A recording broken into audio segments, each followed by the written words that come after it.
Hello everyone, I am Tannu and today my topic is very evergreen topic. And can you guess my topic name? I will tell you. My topic name is contempt of court, जो आए दिन newspapers में TV में छाए रहता है। सो चलिए जानते हैं कि कंटेम्प्ट ऑफ कोर्ट क्या है, क्यों लोगों पर कंटेम्प्ट ऑफ कोर्ट बनता है, क्यों इसका केस बनता है।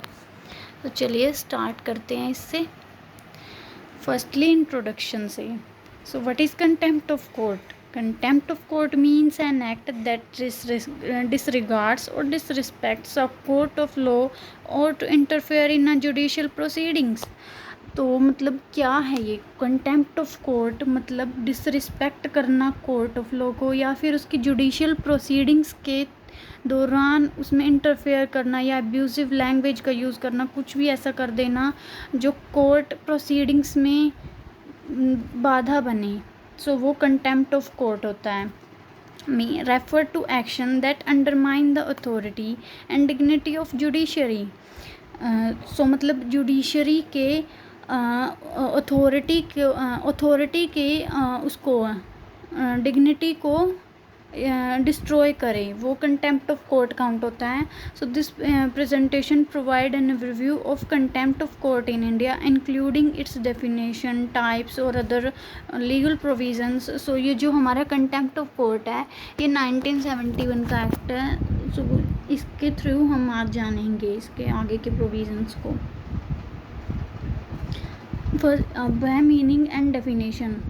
हमारा जो ये कंटेम्प्ट ऑफ कोर्ट 1971 एक्ट है, इसके थ्रू ही हम ये जानेंगे कि क्या क्या चीज़ें इसके प्रीव्यू के अंदर आएंगी, कि किस वजह से क्या क्या चीज़ें इसमें काउंट की जाएंगी कि कंटेम्प्ट ऑफ कोर्ट का केस बन जाता है। इसके सेक्शन 2A के अंदर कंटेम्प्ट ऑफ कोर्ट एक्ट 1971 की डेफिनेशन दी गई है और मीनिंग बताया गया है।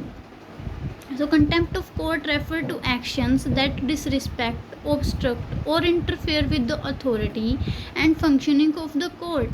It can include disobedience of court order, disruptive behavior in the courtroom or publishing prejudicial information that may influence ongoing casing. So ये जो हमारी डेफिनेशन दे रखी है इसको हम इजी वे से समझ सकते हैं। इसको हम 3 पार्ट्स में डिवाइड कर देंगे। फर्स्टली तो include disobedience of court order, disruptive behaviour in the court room, और फिर सेकंड है पब्लिशिंग प्रीजुडिशियल इन्फॉर्मेशन, और एक है थर्ड हमारा कि जो इन्फ्लुएंस करें ऑनगोइंग केसेस को। इन 3 पार्ट्स में इसको डिवाइड कर देंगे। सो ये इजीली हम इसको समझ सकते हैं, बड़ी इजी सी इसकी डेफिनेशन है ये। अब है इसके types of contempt of court. Types दे रखे हैं, इसमें है सिविल, क्रिमिनल, 2 टाइप दे रखे हैं। सिविल टाइप है और क्रिमिनल टाइप है। सो सिविल में क्या आएगा? Civil contempt involve wilful disobedience of court orders resulting in obstruction of justice और interference with the court proceedings. इसमें बेसिकली कोर्ट के ऑर्डर को न मानने की बात की गई है कि अगर कोर्ट ने कोई ऑर्डर दिया है, कोई इंजक्शन ग्रांट की है और वो पर्सन उनको नहीं मानता है, तो वो सिविल कंटेम्प्ट करता है कोर्ट के ऑर्डर को न मानकर। For example, a person failing to comply with the court order to produce document relevant to a case. So इसका बहुत अच्छा एग्जाम्पल है सिविल कंटेम्प्ट का। इसमें हम ये भी बोल सकते हैं कि कोर्ट ने कोई समन इशू किया और वो जिसके अगेंस्ट किया है वो उसको नहीं मानता, तो उसने सिविल कंटेम्प्ट किया है। सेकंड है हमारा criminal contempt. Criminal contempt behaviour includes behaviour that scandalise the court और अंडरमाइन इट्स अथॉरिटी। मीन्स कि कोर्ट ने जो कोर्ट के अगेंस्ट कुछ ऐसे वर्ड बोलना या जजेस के अगेंस्ट ऐसे वर्ड बोलना जो कि उनको डिफेम करें और डिस्ट्रॉय करें उसकी अथॉरिटी के वैल्यू को। इसमें केस हमारा अरुंधति रॉय का केस हुआ था एक, और एक विजय कुर्ला का। अरुंधति रॉय केस में ये था कि उसमें कुछ ऐसे वर्ड्स बोले गए होंगे जो कोर्ट की अथॉरिटी को डिफेम कर रहे थे, लेकिन फिर बाद में ये कोर्ट में बोला गया था कि जो हमारा आर्टिकल 19(1)(a है वो हमें right to freedom of expression and speech देता है, लेकिन ये हमारा तब तक उस लिमिट तक एक्सरसाइज किया जाएगा जहाँ एक फेयर क्रिटिसिज्म आता है, फेयर यूज़ कर सकते हैं, बस उसका उस लिमिट तक ही एक्सरसाइज कर सकते हैं हम इसको।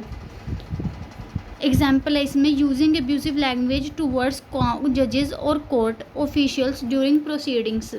सो कि एक तो अब्यूसिव लैंग्वेज यूज़ करना जजेस के ख़िलाफ़, कोर्ट के ख़िलाफ़ प्रोसीडिंग्स के दौरान, सो ये भी हमारा क्रिमिनल कंटेम्प्ट में काउंट होगा। अब आगे चलते हैं, केसेस और एग्जाम्पल्स हैं इसके कुछ। केस है हमारा प्रशांत भूषण कंटेम्प्ट केस। इसमें लॉयर प्रशांत भूषण था, उसने कुछ कोर्ट के ख़िलाफ़ ट्वीट करके जजेस या कोर्ट के ख़िलाफ़ कुछ ऐसी चीज़ें बोल दी थी जो कि कंटेम्प्ट का केस बन रहा था।